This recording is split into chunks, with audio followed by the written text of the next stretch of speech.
Kapidongski TV. Kapidongski, shout out. Andan din po si Kapidongski. Kaya taga ano si Kapidongski, taga Padada yan eh. Nabudunsor, Kapidongski. Totoo ba ito, Viancy? Papasok raw na housemate sa bahay ni Kuya? OMG, I'm sure may maiinggit na naman ito at may sasakit naman ang heart nito, hahaha. Yan ay sama-sama nating tutukan mamaya, mga kalingap. At kung nagustuhan niyo po ang ganitong klaseng reaction video, paki-like at subscribe naman po para lagi kayong updated sa susunod kong mga uploads.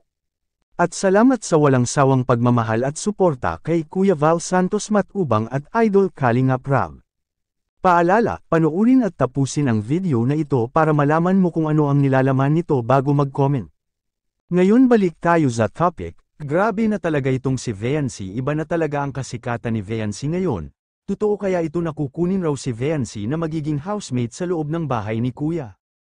Alam naman natin na nalalapit na ang birthday celebration ni Viancy at hindi akalain ng Kalingap community na isang sikat na artista na si Sir Matt Evans ang bumati sa ating Viancy Map. Asinaol ka talaga, at alam naman natin na si Sir Matt Evans ay isa ring housemate sa loob ng bahay ni Kuya. At dito nga may nag-comment sa aking upload tungkol kay Viancy.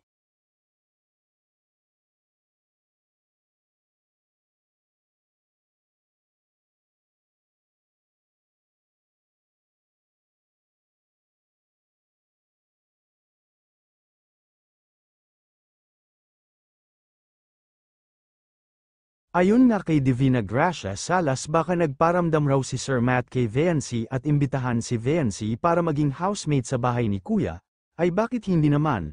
Pwedeng-pwede naman si Viancy na papasok sa bahay ni Kuya dahil hindi naman papahuli si Viancy sa looks. She's beautiful, sexy, tall at higit sa lahat kind, at napaka-genuine na bata. Di ba pwedeng-pwede si Viancy sa bahay ni Kuya dahil matalino rin ang batang ito at marunong ring makisama sa kapwa-tao. Siguro kapag papasok si Viancy na magiging housemate sa bahay ni Kuya, mas lalong mai-hurt talaga ang mga bashers ni Viancy, hahaha. Dahil alam naman natin na maraming naiinggit talaga sa nangyari ngayon sa buhay ni Viancy, kaya ang masasabi ko lang talaga, yaan mo Viancy ang mga taong walang magawa sa buhay na palagi nilang panlalait sa iyo, ang Diyos na ang bahala sa kanila.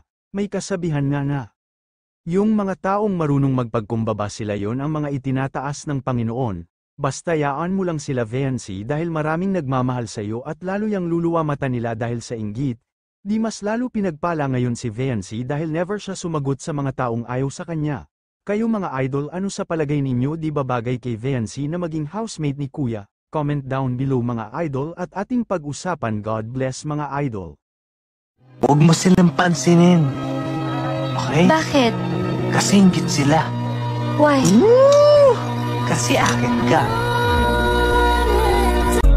May paranoia na alam mong malala na.